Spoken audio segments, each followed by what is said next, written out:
দেখুন মেসি যখন ড্রিবল করে তাকে 5 জন 6 জন কিংবা 10 জন প্লেয়ারও আটকাতে পারে না।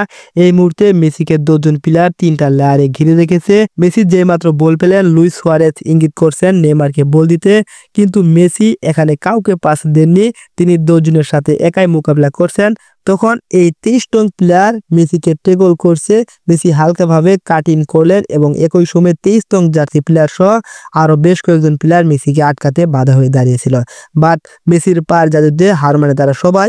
তবে এবার মেসিকে আটকানোর জন্য তাদের শক্তি বৃদ্ধি করে তারা 5 থেকে 6 জন মেসিকে বোতলবন্দি করে রাখার চেষ্টা করেছিল এবং তাদের সামনে আরো 4 জন প্লেয়ারের মানব দেয়াল তৈরি করেছিল। আবার মেসি কি করলেন, মেসি তাদের মাঝখান থেকে বের হতে না হতে আর 4-5 জন প্লেয়ারের ফাঁদে পা দিলেন এবং মেসি তাদেরকে ড্রিবল করে বাম পায়ে কাটিং করে প্রতিপক্ষের ডিফেন্স ভাঙলেন এবং গোলবারে কিক নিলেন।